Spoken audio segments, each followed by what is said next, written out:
ಜನ ಮರಳೋ ಜಾತ್ರೆ ಮಳೋ ಮಾನವ ಚಂದ್ರನ ಮೇಲೆ ವಾಸಿಸುವ ಕನಸು ಕಾಣ್ತಾ ಇದ್ದಾನೆ. ವಿಜ್ಞಾನ ತಂತ್ರಜ್ಞಾನ ದಿನದಿಂದ ದಿನಕ್ಕೆ ಹೊಸ ಎತ್ತರಕ್ಕೆ ಏರ್ತಾ ಇದೆ. ಇದು AI ಯುಗ.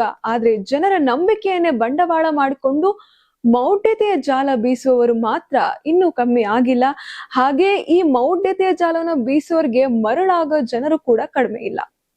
ದೇವರ ಹೆಸರಿನಲ್ಲಿ ಭಕ್ತರ ನಂಬಿಕೆಗೆ ಕನ್ನ ಹಾಕಿ ಸಮಸ್ಯೆಗಳಿಗೆ ಪರಿಹಾರ ನೀಡುವ ನೆಪದಲ್ಲಿ ಹಣ, ಚಿನ್ನ, ಆಸ್ತಿ ಪಡೆಯುತ್ತಿದ್ದಾರೆ ಎಂಬ ಆರೋಪ ಕೇಳಿ ಬಂದಿದೆ. ಹುಬ್ಬಳ್ಳಿಯ ಈ ಮಾಡರ್ನ್ ಅವಧೂತನ ಅಸಲಿ ಮುಖವೇನು?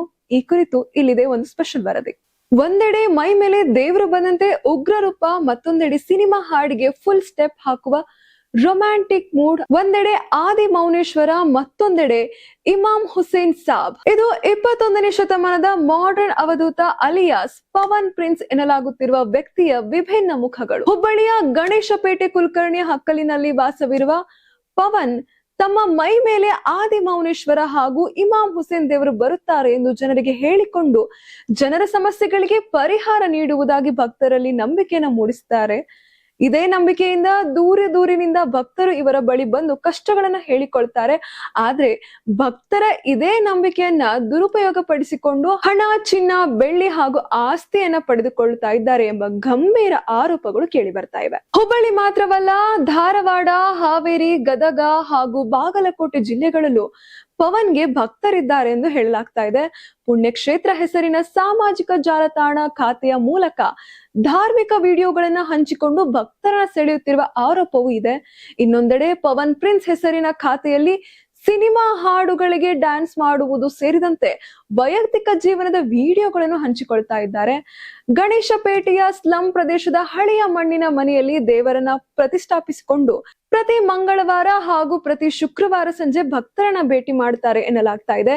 ಇನ್ನ ಭವಿಷ್ಯ ಹೇಳುವುದು, ಮೈ ಮೇಲೆ ದೇವರು ಬಂದಂತೆ ವರ್ತಿಸುವುದು, ಭಕ್ತರ ಸಮಸ್ಯೆಗಳನ್ನ ಆಲಿಸುವುದು, ಹೀಗೆ ಭಕ್ತರ ಕಷ್ಟಗಳನ್ನೇ ಬಂಡವಾಳ ಮಾಡಿಕೊಂಡು ಪರಿಹಾರದ ಹೆಸರಿನಲ್ಲಿ ಹಣ ಹಾಗೂ ಬೆಲೆ ಬಾಳುವ ವಸ್ತುಗಳನ್ನ ಪಡಿತಾ ಇದ್ದಾರೆ ಎಂಬ ಆರೋಪ ಕೇಳಿ ಬರ್ತಾ ಇದೆ. ಹುಬ್ಬಳ್ಳಿಯಲ್ಲಿ ಒಂದು ವಿನೂತನ ಏನಂತಂದರೆ, ದೇವರ ಹೆಸರಿನಲ್ಲಿ ನಂಬಿಸಿ ಒಂದು ಮೋಸ ಮಾಡಿರ್ತಕ್ಕಂಥ ಘಟನೆ ಈಗ ತಡವಾಗಿ ಬೆಳಕಿಗೆ ಬಂದಿರತಕ್ಕಂಥದ್ದು. ಈಗಾಗಲೇ ಅವರು ಪೊಲೀಸರ ಮೊರೆಗೆ ಕೂಡ ಹೋಗಿದ್ರು. ಈಗಾಗಲೇ FIR ಕೂಡ ದಾಖಲಾಗಿರ್ತಕ್ಕಂಥದ್ದು. ನಮ್ಮ ಜೊತೆಗೆ ಮೋಸ ಹೋದಂಥ ಕುಟುಂಬ ಇದೆ, ನಮ್ಮ ಜೊತೆಗೆ ಮಾತಾಡಿಸ್ತೇನೆ. ಏನು ಸಮಸ್ಯೆ ಆಗಿತ್ತು? ಯಾಕಂದರೆ ಈಗಾಗಲೇ ತಾವು ಕೂಡ FIR ಕೂಡ ಮಾಡಿಸಿದ್ರಿ. ಯಾವ ಉದ್ದೇಶದಿಂದ FIR ಮಾಡಿಸಿದ್ರಿ? ನಿಮಗೆ ಅವ್ರಿಗೆ ಏನು ಸಂಬಂಧ? ಸರ್, ನಮ್ಗೆ 1.5 ವರ್ಷದಿಂದ ಹಂಗೆ ಪರಿಚಯ ಆದ ಸರ್. ಅವ್ನ ಮನುಷ್ಯ ಆ ಪರಿಚಯ ಆದ್ಮ್ಯಾಗ ನಮಗೊಂದು ಸ್ವಲ್ಪ ಮನಿದು ಒಂದು ಸ್ವಲ್ಪ ಕಷ್ಟ ಭಾಳ ಇತ್ತು. ಕಷ್ಟ ತ್ರಾಸ ಭಾಳ ಇತ್ತು ನಮ್ಗೆ. ನಮ್ಮ ತಾಯಿಯವ್ರಿಗೆ ಒಂದು ಸ್ವಲ್ಪ ಆರಾಮಿರ್ಲಾರ್ದಂಗೆ ಆಗೋದು. ನಾವು ದೇವ್ರ ಹೇಳ್ತಾನ ನಂಬಿದ್ವಿ ಸರ್. ದೇವ್ರದ ಏನಾದರೂ ಇರ್ಬೋದು ನಮ್ಗೆ ಅಂತಂತಂದು ನಾವು ದೇವ್ರ ಹೇಳ್ತಾನಂತಂದು ನಂಬಿದ್ವಿ ಸರ್. ಆದ್ರೆ ನಮಗೆ ಮೋಸ ಮಾಡಿದ ಸರ್. ದೇವ್ರ ಹೆಸರಲ್ಲೇನೋ ನಮಗೆ ಮೋಸ ಮಾಡ್ಯಾನ ಸರ್. ದೇವ್ರ ಕೇಳಕ್ಕೆ ಹೋಗ್ತಿದ್ರ? ದೇವ್ರ ಕೇಳಕ್ಕೆ ಹೋಗಿದ್ವಿ ಸರ್ ನಾವು. ಏನು ಹೆಸರು ಅವ್ರದ್ದು? ಅವ್ನು ಪವನ್ ಮುರುಗೋಡ್ ಅಂತಂತ ಸರ್. ಏನು ದೇವ್ರ? ಗಣೇಶಪೇಟ್ ಕುಲಕರ್ಣಿ ಹಾಕಲ್ಲ ಅಂತಂದು ಸರ್. ಅವ್ನು ಅಂದ್ರೆ ಪರಿಹಾರ ಕೊಡ್ತೀನಿ ನಿಮಗೆ, ಸಮಸ್ಯೆ ಎಲ್ಲ ಕ್ಲಿಯರ್ ಮಾಡ್ತೀನಿ ಅಂತಂತಂದು ನಾವು ಹೋಗಿದ್ವಿ ಸರ್. ಅವ ಕರೆದಿಲ್ಲ, ನಾವು ಆವಾಗಲೇ ಹೋಗಿದ್ವಿ ಸರ್. ಅಲ್ಲಿ ನಮ್ಗೆ ಸ್ವಲ್ಪ ಕಷ್ಟದ ಸಂಬಂಧ ಐತೆ ಅಂತಂತಂದು ಇದರಲ್ಲಿಂದ ದೇವ್ರದ್ದು ಏನಾರ ಕಾಡಾಟ ಐತಾನ ಅಂತಂತಂದು ದೇವ್ರಲಿಂದ ಕಾಡಾಟ ಹೋಗ್ಲಿ ಅಂತಂದು ನಾವು ಹೋಗಿದ್ವಿ ಸರ್. ಈಗ ಮೋಸ ಏನಾಗೈತೆ ನಿಮಗೆ? ಆ್ಯಕ್ಚುಲಿ ಈಗ ನೀವು FIR ಕಾಪಿ ತೋರಿಸಿದ್ರಿ. ಬಂಗಾರ ನಿಮ್ಮ ಹತ್ರ ಬಂಗಾರ ಮತ್ತು 2,60,000 ಅಂತ ಏನೋ ತೊಗೊಂಡಿದ್ದಾರೆ ಅಂತೇಳಿ ಏನು ಮೆನ್ಷನ್ ಮಾಡಿದ್ದಾರೆ. ಎಷ್ಟು ಬಂಗಾರ, ಎಷ್ಟು ದುಡ್ಡು? ಆಮೇಲೆ ನೀವೇನೋ ಸೈಟ್ ಏನೋ ನಿಮ್ದು ಸೈಟ್ ಬರೆಸ್ಕೊಂಡಿದ್ದಾರೆ ಅಂತ ಹೇಳಿದ್ರಲ್ಲ, ಯಾವ ಉದ್ದೇಶಕ್ಕೆ? ಸರ್, ನಮ್ದು 14 ತೊಲಿ ಬಂಗಾರ ಸರ್. ಅವ ನಮ್ಮ ತಾಯಿ ನಾವು ಇಲ್ಲಾರ್ದಾಗ ನಾನು ನಮ್ಮ ಅಕ್ಕಾರ ಕೆಲ್ಸಕ್ಕೆ ಹೋಗ್ತೀವಿ ಸರ್. ನಾವು ದುಡ್ಕೊಂಡು ತಿನ್ನೋ ಸರ್. ನಾವು ಕೆಲ್ಸಕ್ಕೆ ಹೋಗೋ ಟೈಮ್ದಾಗ ಬರ್ತಿದ್ದ ಸರ್ ನಮ್ಮ ಒಬ್ಬರ ಇದ್ದಾಗ. ಬಂದು, ಆಂಟಿ ನೀವು ನನಗೆ ತಾಯಿ ಸಮ ಇದ್ದಂಗೆ ರೀ, ನಮ್ಮ ರಿಲೇಷನ್ ನನಗೆ ಹುಟ್ಟಿಸಿದ ತಾಯಿನ ನನಗೆ ನೋಡಿಲ್ಲ, ಹಿಂಗೆಲ್ಲ ಮಾಡಿಲ್ಲ, ಒಂದು ಸ್ವಲ್ಪ ಹೆಲ್ಪ್ ಮಾಡಿರಿ, ನಂದು ಹಿಂಗೆ ತ್ರಾಸ ಐತಿ ಅಂತಂದ ಸರ್. ನಾವೇನು ಮಾಡಿದ್ವಿ ಸರ್, ಅವ ಹಂಗೆ ಅಂದ್ಮ್ಯಾಗ ನಮ್ಮ ಅವ್ರು ಏನಂದ್ರೆ, ನನಗೂ ಒಬ್ಬ ಮಗನ ಅದನ್ನ, ಇವನು ಒಬ್ಬ ಮಗ ಇದ್ದಂಗೆ ಅಂತಂತಂದು ತಿಳ್ಕೊಂಡು ಕೊಟ್ಟಿವಿ ಸರ್. ಅವ್ನು ಬರ್ಬರ್ತಾ ಏನು ಮಾಡಕತ್ತ ಸರ್, ನಾವು ಹೆಂಗೆ ಕೇಳ್ತೇವಲ್ಲ 14 ತೊಲಿ ಬಂಗಾರ ಒಳಗೆ ಇಷ್ಟು ತೊಗೊಂಡೋಗಿ ಅವ್ನ ಹೆಸರಲ್ಲೇ ಇಟ್ಕೊಂಡ ಸರ್. ಬ್ಯಾಂಕ್ ಒಳಗೆ ಮುತ್ತೂಟ್ ಫೈನಾನ್ಸ್ನಾಗ ಇಟ್ಟ ಸರ್. ಮುತ್ತೂಟ್ ಫೈನಾನ್ಸ್ ಒಳಗೆ ನಾವು ಕೇಳಕ್ಕೆ ಹೋದ್ ರೊಕ್ಕ ಕೊಟ್ಟು ಬಿಡಿಸ್ಕೊಂಬರಕ್ಕೆ ಹೋದ್ವಿ ಸರ್. ಅವಾಗೂ ಕೊಡಲಿಲ್ಲ ನಮಗವ್ರು. ಅವಾಗ ಏನಂದ್ರೆ, ಇಲ್ಲ ಮೇಡಮ್ ಅಮ್ಮರ ಸರ್ವರ್ ಇಲ್ಲ, ಹಂಗಿಲ್ಲ ಹಿಂಗಿಲ್ಲ ಅಂತಂದ್ರೆ ಸರ್. ಆ ಮುತ್ತೂಟ್ ಫೈನಾನ್ಸ್ ಏನು ನಾವು ಇಟ್ಟಿದ್ವಲ್ಲ ಸರ್ CBT ಸಾಬಜಾರ್ನಾಗ, ಇವಂಗ ಲಿಂಕ್ ಇತ್ತು ಸರ್. ಲಿಂಕ್ ಇತ್ತು ಸರ್. ಅವ್ನು ಫೋನ್ ಒಳಗೆ ಮಾತಾಡ್ಕೊಂಡು ಅವ್ರಿಗೆ ಬಡ್ಡಿ ಜಾಸ್ತಿ ಬೀಳುವಂಗೆ ಮಾಡಿ ಅವ್ರದ್ದು ಬಂಗಾರ ಅಲ್ಲೇ ಬೀಳ್ಬೇಕಾದ ಬಿಡಿಸ್ಕೋಬಾರ್ದಂತ ಹೊಟ್ಟೆ ಕಿಚ್ಚು ಭಾಳ ಸರ್. ಅವು ಈಗ ನೀವು ಸೈಟ್ ಏನು ನಿಮ್ಮ ಸೈಟ್ ಬರ್ಸ್ಕೊಂಡಿದಾರ ಅಂತಂದ್ರಲ್ಲ, ಹ್ಞೂ ಸರ್. ಯಾವ ಉದ್ದೇಶಕ್ಕೆ ಬರ್ಸ್ಕೊಂಡ್ರು? ನೀವು ಅದು ನೋಡ್ಲಿಲ್ವಾ? ಆ್ಯಕ್ಚುಲಿ ಈಗ ಸೈಟ್ ಬರ್ಸ್ಕೋಬೇಕಾದ್ರೆ ಕೆಲವೊಂದಿಷ್ಟು ಬರ್ದಿರ್ತಾರೆ, ಇಷ್ಟು ಅಮೌಂಟಿಗೆ ನಾವು ಕೊಟ್ವಿ, ಇಷ್ಟು ಅಮೌಂಟ್ ನಿಮ್ಗೆ ಬಂತಾ, ಇದೆಲ್ಲ ಬರ್ದಿರ್ತಾರೆ. ಅದನ್ನು ನೀವು ನೋಡ್ಲಿಲ್ವಾ ಯಾರು? ಸರ್ ನಮ್ಗೆ ನೋಡಕ್ಕೂ ಬಿಟ್ಟಿಲ್ಲ ಸರ್. ಆ ಟೈಮ್ ಒಳಗೆ ಇಲ್ಲಿ ಕೋರ್ಟ್ ಒಳಗೆ ಸೈ ಮಾಡ್ಸಕ್ಕೆ ಕಳಿಸಿದ್ರಿ ಸರ್.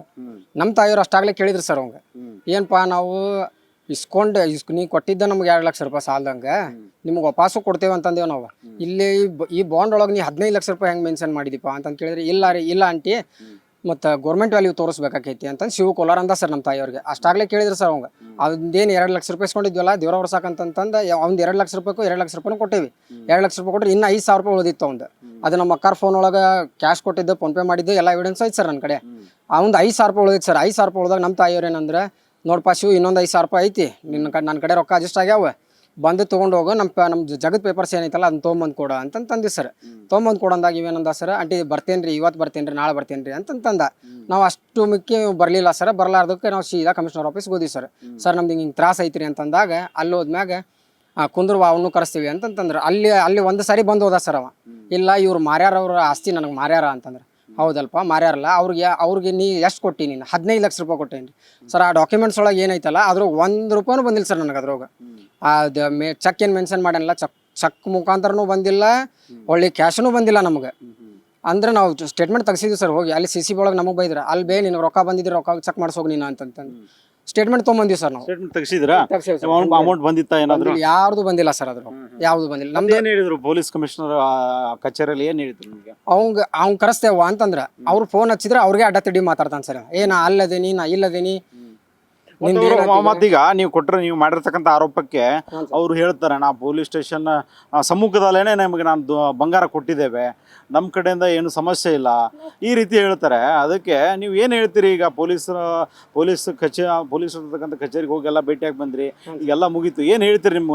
ಯಾಕಂದ್ರೆ ನಿಮ್ಮ ಮನವಿ ಏನು ಅಂತ ಸರ್. ನಮ್ಮ ಮನವಿ ಅನ್ನಕ್ರಿ ಇಲ್ಲ ಸರ್. ನಾವು ಕಷ್ಟಪಟ್ಟ ನಮ್ಮ ಅಪ್ಪಾರೇ ನಮ್ಮ ಅಮ್ಮಾರ ಮಾಡಿದ್ ಸರ್ ಬಂಗಾರ. ಅದೇ ಅವ್ನು ಕೊಟ್ಟಾನ ಸರ್, ಇಲ್ಲಂದಿಲ್ಲ. 6 ರಿಂದ 7 ತೊಲೆ ಅಷ್ಟ ಕೊಟ್ಟ. ನನ್ನ ಕಡೆ ಇಸ್ಕೊಂಡು ಹೋಗಿದ್ದ 14 ತೊಲೆ ಬಂಗಾರ ಸರ್. ಆದ್ರೆ ಇನ್ನೊಂದು ಅವ ಏನಂತಿದ್ದ ಗೊತ್ತಂತ ಸರ್, ಬರೀ ಯಾರಿಗೂ ಗೊತ್ತಾಗ್ಲಾರ್ದಂಗೆ ತೊಗೊಂಡೋಗಿದ್ದ ಸರ್. ಬಂದು ಎವಿಡೆನ್ಸ್ ಅದಾವ ಸರ್ ಅವ್ನ ಕಡೆ ಇದ್ದಿದ್ದು, ಅವನು ಡಿಲೀಟ್ ಮಾಡ್ಯಾನ ಸರ್ ಅದ್ರಾಗ. ಮೊನ್ನೆ ನನ್ನ ಹೆಸರು ಚೇತನ ಸೊಳ್ಳಿ ಅಂತ ಸರ್. ಮೊನ್ನೆ ನಮ್ಮ ಅಕ್ಕರದ ಅದೇನೇ ವಿಡಿಯೋ ಹಾಕ್ಯಾರಲ್ಲ ಸರ್, ಅದನ್ನ ಅದ್ರ ಕೆಳಗ ಅದು ಕೊಟ್ಟಾನ ಸರ್. ನಮ್ಗೆ ನಮ್ಮ ನ್ಯಾಯಬದ್ಧದಿಂದ ನಮಗೆ ಬೇಕಂತ ಕೇಳತ್ತೀವಿ. ಕಮಿಷನರ್ ಆಫೀಸ್ನಾಗ ಹೋದ್ರು ನಾವು ಅಲ್ಲಿ ರೆಸ್ಪಾನ್ಸ್ ಮಾಡೋಲ್ಲ ಸರ್ ಚಂದಾಗ ಅವರು. ಇಂತಹ ಆರೋಪಗಳ ನಡುವೆ ಕೆಲ ಸಂತ್ರಸ್ತರು ಕರ್ನಾಟಕ ಟಿವಿ ಮುಂದೆ ಬಂದು ತಮ್ಮ ನೋವನ್ನ ಹಂಚಿಕೊಂಡಿದ್ದಾರೆ. ಹುಬ್ಬಳ್ಳಿಯ ಗುಬ್ಬಿಚಾಳ ನಿವಾಸಿ ಮಹಾದೇವಿ ಹಾಗೂ ಕುಟುಂಬಸ್ಥರ ಸಮಸ್ಯೆ ಪರಿಹಾರ ನೀಡುವುದಾಗಿ ಹೇಳಿ ಹಣ ಹಾಗೂ ಬೆಲೆ ಬಾಳುವ ವಸ್ತುಗಳನ್ನ ಪಡೆದುಕೊಂಡಿದ್ದಾರೆ ಎಂಬ ಆರೋಪ ಕೇಳಿ ಬಂದಿದೆ. ಇಷ್ಟೇ ಅಲ್ಲ, ಮಹಾದೇವಿ ಅವರ ಬಳಿಯಲ್ಲಿದ್ದ 2 ಬೆಲೆ ಬಾಳುವ ಸೈಟ್ಗಳನ್ನ ಕಾನೂನು ಬಾಹಿರವಾಗಿ ಪವನ್ ಅವರ ಪತ್ನಿಯ ಹೆಸರಿಗೆ ವರ್ಗಾವಣೆ ಮಾಡಿಕೊಂಡಿದ್ದಾರೆ ಎಂಬ ಗಂಭೀರ ಆರೋಪ ಕೇಳಿ ಬಂದಿದೆ. ತಮಗೆ ಮೋಸವಾಗಿದೆ ಎಂದು ಅರಿತ ಬಳಿಕ ಸಂತ್ರಸ್ತರು ಪವನಿಂದ ದೂರವಾಗಿ ನ್ಯಾಯಕ್ಕಾಗಿ ಹೋರಾಟ ನಡೆಸ್ತಾ ಇದ್ದಾರೆ ಎನ್ನಲಾಗಿದೆ. ಆದ್ರೆ ನ್ಯಾಯ ಕೇಳಿದ ಸಂತ್ರಸ್ತರ ವಿರುದ್ಧ ಪವನ್ ಹಾಗೂ ಕುಟುಂಬಸ್ಥರು ಗೂಂಡಾಗಿರಿಯನ್ನ ತೋರಿಸ್ತಾ ಇದ್ದಾರೆ ಎಂಬ ಮತ್ತೊಂದು ಆರೋಪ ಕೇಳಿ ಬರ್ತಾ ಇದೆ. ಈಗ ನೋಡಿ ಅಮ್ಮ, ಯಾಕಂದ್ರೆ ಸ್ವಂತ ಮಗ 100 ರೂಪಾಯಿ ಕೇಳಿದ್ರೆ ಕೊಡ್ಬೇಕಂದ್ರೆ ವಿಚಾರ ಮಾಡ್ತಾರೆ. ನೀವು ಹೆಂಗೆ ಅಷ್ಟು ದುಡ್ಡು ಕೊಟ್ರಿ? ಏನು ನಂಬಿಸಿ ಆಯ್ತಾ ಅಥವಾ ಏನೋ ಬ್ಲ್ಯಾಕ್ ಮ್ಯಾಜಿಕ್ ತರ ಏನಾದ್ರು ಆಯ್ತಾ ಅಂತ? ಮ್ಯಾಜಿಕ್ ಅಂತಂದ್ರೆ ಏನಾಯ್ತು ಅಂದ್ರೆ, ನಾನಂತೂ ಈಗ ನೋಡ್ರಿ ಇವ್ರಿಗೆ ನಾವು ಕೊಡೋದಿಲ್ಲ. ಅವ್ರು ಏನು ಮಾಡಿದ್ರು ಅಂದರೆ, ನಮ್ಮ ಮನಿದ ದಿಕ್ಕು ಚಲೋ ಇಲ್ಲ, ಈ ಮನಿ ಒಳಗೆ ದೆವ್ವ ಭೂತ ಪಿಸಾಸಿ ಅದಾವಂತ ಹೇಳಿ ಕಾವು ಕಟ್ಟು ಮಾಡಿಸ್ಕೊಟ್ಟ. ಆ ಕಾವು ಕಟ್ಟು ಮಾಡಿಸ್ಕೊಟ್ಟಿಂದೆ ನಮಗೆ ಏನಾಯ್ತಂತಂದ್ರೆ ನಮಗೆ ಬಾಯೇ ಬರಲಿಲ್ಲ. ಅವ ಬಂದು ಮಾತಾಡ್ಬೇಕು ಅನ್ನೋದು ಗೊತ್ತಾಗ್ಲಿಲ್ಲ. ಅವ ಬಂದು ಕುಂತ ತಕ್ಷಣ ಏನ್ ದೊಡ್ಡ VIP ಮನುಷ್ಯ ಬಂದಾನೇನ ಅನ್ನುವಂಗ ನಾವು ರೆಸ್ಪಾನ್ಸ್ ಮಾಡ್ತಿದ್ವಿ. ಅವಾಗ ಎಲ್ಲ ಕೊಟ್ಬಿಡ್ತಿದ್ವಿ. ಕೊಟ್ಟಿಂದ ಆಮೇಲೆ ನನ್ನ ಮನೆಯೊಳಗೆ ಊಟ ಮಾಡಿ ಈ ನಮೂನಿ ಮಾಡ್ತಾನಂತ ನಾನು ಅನ್ಕೊಂಡಿದ್ದಿಲ್ಲ. ಯಾಕೆ ಹಸ್ತೋನಂದರಿಗೆ ಒಂದು ತುತ್ತು ಅನ್ನ ಕೊಡಬೇಕು. ನಾವು ನನ್ನ ಮಗ ಅಲ್ಲಿ ಆ ಥರ ಕೆಲಸ ಮಾಡ್ಯಾನ, ಅದು ಉಂಡಿದ್ದು ತಿಂದಿದ್ದು ಎಲ್ಲ ಅಂಶನ ಹಂಗಸಿದ್ರು ನನಗೇನು ಫರ್ಕ್ ಬೀಳಂಗಿಲ್ಲ. ಆದ್ರೆ ದೇವ್ರ ಹೆಸರಿನಲ್ಲಿ ಈ ಥರ ಮಾಡ್ತಾರಲ್ಲ, ಅದು ತಪ್ಪು. ಯಾಕೆ ದೇವ್ರು ಇರೋದು ಕರೆ, ಹೌದಾ? ದೇವ್ರು ಅದ್ಯಾರ ಅಂತ ನಾವು ಬದುಕೀವಿ. ದೇವ್ರ ಹೆಸರಿನಲ್ಲಿ ಇವ್ರು ಈ ತರ ಮಾಡ್ತಾರಲ್ಲ, ದೇವ್ರಿಗೆ ಕೆಟ್ಟ ಹೆಸರು ತಂದಂಗ. ಈಗ ಪೊಲೀಸರ ಮೊರೆ ಹೋದ್ರಿ, ಈಗ ಪೊಲೀಸ್ ಸ್ಟೇಷನ್ ಕೂಡ ಹೋಗಿ FIR ಮಾಡಿಸಿದ್ರಿ. ಈಗ ನಿಮ್ಗೆ ನ್ಯಾಯ ಅಂತಂದ್ರೆ ಸುಮಾರು 14 ತೊಲೆಯಲ್ಲಿ 7 ತೊಲೆ ಬಂದಿದೆ. ಇವಾಗ ಇನ್ನು ನಿಮ್ ಸೈಟ್ ಬರ್ಸ್ಕೊಂಡಿದಾರಲ್ಲ, ಇದಕ್ಕೆ ಪರಿಹಾರ ಏನು ಮನವಿ ಮಾಡ್ತಿರ್ತಾವ? ಏನು ನಮಗೆ ನಮಗೆ ಸೈಟ ಬೇಕ್ರಿ ಸರ. ನಾವು ಮಾರ್ಬೇಕನ್ನೋಂಗಿದ್ರೆ ನಮ್ಮ ಮನೆಯವ್ರು ತೀರ್ಕೊಂಡು 2016ರಾಗ ತೀರ್ಕೊಂಡಿದ್ದಾರೆ. ಹೌದಾ, 2016ರಾಗಿಂದ ನಮ್ಗೆ ಎಷ್ಟು ಕಷ್ಟ ನಷ್ಟಗಳು ಬಂದಾವಂತ ಅನ್ನೋದು ಆ ದೇವರಿಗೆ ಗೊತ್ತು, ನನಗೆ ಗೊತ್ತು. ಅದನ್ನ ಯಾವುದೇ ರೀತಿಯಿಂದ ನಾವು ಮಾರಲಿಲ್ಲ. ಈ ಮನುಷ್ಯನ ಬಂದಿಂದ ಯಾಕೆ ಮಾರಕ ಹೋಯ್ತು ಅಂದ್ರೆ ನಮ್ಮ ಮನೆ ವಾತಾವರಣ ಎಲ್ಲ ತಿಳ್ಕೊಂಡ್ರು ಅವರು. ಇವ್ರ ಹಿಂದೆ ಬಡದಾಡಕ್ಕೆ ಯಾರು ಇಲ್ಲ. ಮುಂಚೆ ದೇವ್ರ ಕೇಳಿಕ್ ಹೋಗ್ತಿದ್ರಿ ಅಲ್ಲಿ, ಹೋಗ್ತಿದ್ರಿ. ಹಿಂಗಾದ ನಂತರ ಸಮಸ್ಯೆ ಆಗಿ ಬಿಟ್ಟಿದ್ರಿ. ತಮ್ಮ ಹೆಸರು? ನಮ್ಮ ಹೆಸರು ಮಾದೇವಿ ಶಿವಾನಂದ್ ಹೊಸಳ್ಳಿ ರೀ. ಇನ್ನು ತಮ್ಮ ಮೇಲಿನ ಆರೋಪಗಳಿಗೆ ಮಾಡರ್ನ್ ಅವಧೂತ ಪವನ್ ಕೂಡ ಪ್ರತಿಕ್ರಿಯೆ ನೀಡಿದ್ದಾರೆ. ತಮ್ಮ ಮೈ ಮೇಲೆ ದೇವರು ಬಂದಾಗ ನಾನು ದೇವರಾಗಿರ್ತೀನಿ, ದೇವರು ಬರದ ಸಂದರ್ಭದಲ್ಲಿ ನಾನು ಸಾಮಾನ್ಯ ಮನುಷ್ಯ ಎಂದು ಹೇಳಿಕೊಂಡು ಓಡಾಡ್ತಾ ಇದ್ದಾರೆ. ಡ್ಯಾನ್ಸ್ ಮಾಡುವುದು, ಮದ್ಯಪಾನ ಮಾಡುವುದು, ಸಿಗರೇಟ್ ಸೇದುವುದು ತಮ್ಮ ವೈಯಕ್ತಿಕ ವಿಚಾರ ಎಂದು ಸಮರ್ಥಿಸಿಕೊಂಡಿರುವ ಪವನ್, ಮಹಾದೇವಿ ಅವರೊಂದಿಗೆ ನಡೆದಿರುವುದು ಖಾಸಗಿ ವ್ಯವಹಾರ ಎಂದು ಹೇಳಿದ್ದಾರೆ. ಇನ್ನ ಬದಲಾಗಿ ಮಹಾದೇವಿ ಅವರೇ ತಮಗೆ ಮೋಸ ಮಾಡಿದ್ದಾರೆ ಎಂದ ಆರೋಪವನ್ನ ತಳ್ಳಿ ಹಾಕಿದ್ದಾರೆ. ಅವ್ರು ನಮ್ದು ಐತಲ್ರಿ, ಹಂಗ ಇದ್ರೊಳಗ ಬಂದ ಒಬ್ಬರ ಮುಖಾಂತರ ಬಂದ ನಮ್ಮ ಪರಿಚಯ ಅವ್ರು ಮನಿ ಕಡೆನೆ ಬಂದ್ರು. ನಮ್ಮ ಮನಿ ಸುಟ್ಟೈತಿ ಗಿಟ್ಟೈತಿ ಅಂತಿದ್ರು.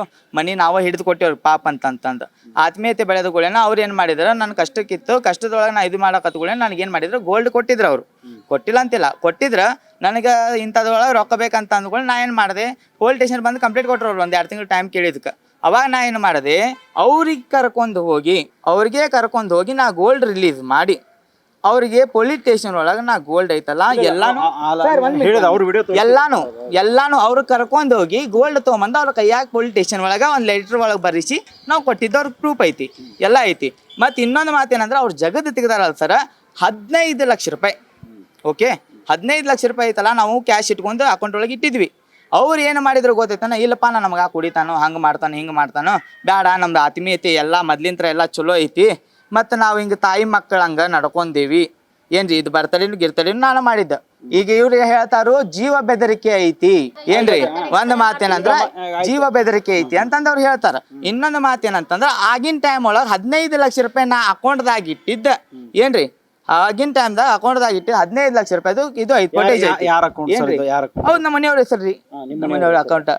ಅವ್ರ ಆರೋಪ ಏನಂತಂದ್ರೆ, ಈಗ ಇವರು ನಮಗೆ 2 ಲಕ್ಷ ರೂಪಾಯಿ ನಾವು ದುಡ್ಡು ಕೇಳಿದ್ವಿ, ಶೂರಿಟಿಗೆ ಅಂತ ಹೇಳಿ ಬರೆಸ್ಕೊಂಡಿದ್ದಾರೆ, ನಮಗೆ ಮೋಸ ಮಾಡಿದಾರೆ. ಸರ್ ನಾ ಒಂದು ಮಾತನ್ಲ, ಈಗ ನೋಡ್ರಿ, ಮೀಡಿಯಾ ಅಂದ್ರ ದೇವ್ರ ಇದ್ದಂಗ. ಮೀಡಿಯಾ ಎಲ್ಲಾ ಕಡೆ ನ್ಯಾಯ ಕೊಡ್ಬೇಕು, ಹೌದ್ರಾ? ನೀವು ಒಂದು ನೋಡ್ರಿ, ದೇವ್ರಿಗೆ ಕೊಡಕ್ ಆಗಂಗಿಲ್ಲ ಅಂತಂದ್ರೆ ಮೀಡಿಯಾ ಕೋರ್ಟ್ ಇಟ್ಟಿದ್ದೈತಿ. ನೋಡ್ರಿ, ನನ್ನ ಕಡೆ ಐತ್ಲಾ ಲೀಗಲ್ ಎಲ್ಲ ಪೇಪರ್ಸ್ ಅದಾವ. ಈಗ ನಾನು ಅಕ್ರಮ್ ಬಾಂಡ್ ತೊಗೊಂಬಂದು ತೋರ್ಸಾಕ್ ಬರಂಗಿಲ್ಲ. ಯಾಕೆ ಹೇಳ್ರಿ, ಅದ್ರದ್ದು ಕಳಸೊಳೆ ಮಕ್ಕಳು 100 ಬಾಂಡ್ ಮಾಡೋರು ಇರ್ತಾರೆ ಏನ್ರಿ. ಕೋರ್ಟ್ ಒಳಗೆ ಆಗೈತಿ, ಕೋರ್ಟ್ ಒಳಗೆ ಎಲ್ಲ ಮುಗಿದೈತಿ. ಅವ್ರಿಗೆ ಬೇಕಂದ್ರೆ ಕೋರ್ಟ್ ಒಳಗೆ ನನ್ನ ಮ್ಯಾಗ ಕೇಸ್ ಹಾಕ್ಲಿ. ಕೋರ್ಟ್ ತರ ದೇವ್ರ ಇದ್ದಂಗ ಅವ್ರ ಕಡೆ ಆದ್ರೆ ಅವ್ರ ಕಡೆ ಆಗಲಿ, ನನ್ನ ಕಡೆ ಆದ್ರೆ ನನ್ನ ಕಡೆ ಆಗಲಿ. ಹೌದಿಲ್ಲ ಸರ್? ಓಕೆ, ನಾ ಕೊಟ್ಟಿದ್ದು ನನ್ನ ಕಡೆ ಪ್ರೂಫ್ ಐತಿ. Okay sir. Bank of Baroda ಅವ್ರ ಆರೋಪ ಅಂತಂದ್ರೆ, ಬ್ಯಾಂಕ್ ಆಫ್ ಬರೋಡಾ 3 ಚೆಕ್ ಕೊಟ್ಟಿದ್ರು, 3 ಚೆಕ್ ಅವ್ರ ಮನೆಯವ್ರ ಹೆಸರು ಮೇಲೆನೇ ಇದೆ, ನಮಗ್ ದುಡ್ಡು ಬಂದಿಲ್ಲ ಅಂತಾರೆ. ಸರ್ ನೋಡ್ರಿ, ಈಗ ಆತ್ಮೀಯತೆ ನೀವು ದುಡ್ಡು ಕೊಡೋದಕ್ಕೆ ಏನಾದ್ರು ನಿಮ್ ಕಡೆ ಪ್ರೂಫ್ ಇದೆಯಾ? ಸರ್ ನನ್ನ ಕಡೆ ಪ್ರೂಫ್ ಐತ್ರಿ, ಅದೆಲ್ಲ ಐತಲ್ಲ. ಅವ್ರು ಕೋರ್ಟಿಗೆ ಹಾಕ್ಲಿ ರೀ, ನಾ ಕೋರ್ಟ್ ಒಳಗೆ ಸಬ್ಮಿಟ್ ಮಾಡ್ತೀನಿ. ಇನ್ನೊಂದು ಸಿಸಿಗೆ ಇದು ಐತ್ರಿ, ಇದು ಇದೈತಲ್ಲ ಅಲ್ಲಿ ಹಾಕ್ರಿ ಸರ್, ಅಲ್ಲಿ ಹಾಕ್ಲಿ. ಸಿವಿಲ್ ಇದು ಐತೆ, ಮ್ಯಾಟ್ರ್ ಐತೆ, ಕೋರ್ಟಿಗೆ ಹಾಕ್ಲಿ ರೀ. ಕೋರ್ಟ್ ಒಳಗೆ ಅವ್ರ ತರ ಬಂತು, ದೇವ್ರು ಇದು ಅವ್ರ ಕಡೆ ಆದ್ರೆ ಅವ್ರ ಕಡೆ ಇರ್ಲಿ, ನನ್ನ ಕಡೆ ಇದ್ರೆ ನನ್ನ ಕಡೆ ಆಗ್ವಲ್ತಾಗ ಸರ್. ಅದ್ರ ಮ್ಯಾಗ ಇದು ಇಲ್ಲ, ನಾವು ನ್ಯಾಯ ಪ್ರಕಾರ ದೇವ್ರೆ. ಇದ್ರೊಳಗೆ ಯಾವ್ದು ಅನ್ಯಾಯ ಮಾತಿಲ್ಲ. ಒಂದು ಮಾತು, ನಾ ಕೊಟ್ಟಿದ್ದ ಕರೆಯತಿ, ಮಟ್ಟಿದ ಕರೆಯತಿ, ನಾ ಸ್ಟೇಷನ್ ಮಠ ಬರಾಕನ ಸಾಧ್ಯ. ಕೊಟ್ಟಿದ್ದಿಲ್ಲ ನಾ ಹೆದರಿ ಎಲ್ಲರೂ ಮುಚ್ಕೊಂಡ್ ಕುಂದ್ರಬೋದಿತ್ತಲ್ಲ ಸರ್. ನನ್ನ ಹೆಸರು ತೇಜಸ್. ದೇವರ ಮೇಲಿನ ಭಕ್ತಿ ಮತ್ತು ನಂಬಿಕೆಯನ್ನೇ ಬಂಡವಾಳ ಮಾಡಿಕೊಂಡು ಜನರನ್ನ ವಂಚಿಸಲಾಗುತ್ತಿದೆ ಎಂಬ ಆರೋಪ ಇದೀಗ ಚರ್ಚೆಗೆ ಗ್ರಾಸವಾಗಿದೆ. ಪವನ್ ವಿರುದ್ಧ ಕೇಳಿ ಬಂದಿರುವ ಆರೋಪಗಳು ಸತ್ಯವೇ, ಸುಳ್ಳೇ? ಹಣ, ಚಿನ್ನ ಹಾಗೂ ಆಸ್ತಿ ಪಡೆದುಕೊಂಡಿರುವ ಆರೋಪಗಳಲ್ಲಿ ಎಷ್ಟು ಸತ್ಯಾಂಶವಿದೆ? ಸಂತ್ರಸ್ತರ ಆರೋಪಗಳಿಗೆ ಕಾನೂನಿನಡಿ ಏನು ಉತ್ತರ ಸಿಗಲಿದೆ ಎಂಬುದನ್ನ ತನಿಖೆ ಬಹಿರಂಗಪಡಿಸಬೇಕಾಗಿದೆ. ಆದ್ರೆ ಯಾವುದೇ ವ್ಯಕ್ತಿ ದೇವರ ಹೆಸರಿನಲ್ಲಿ ಪರಿಹಾರ ನೀಡುತ್ತೇನೆ ಎಂದು ಭಾವನಾತ್ಮಕ ನಂಬಿಕೆಗೆ ಒಳಗಾಗಿ ಹಣ, ಚಿನ್ನ ಅಥವಾ ಆಸ್ತಿ ನೀಡುವ ಮುನ್ನ ಸಾರ್ವಜನಿಕರು ಎಚ್ಚರಿಕೆ ವಹಿಸುವುದು ತುಂಬಾ ಅಗತ್ಯವಾಗಿದೆ.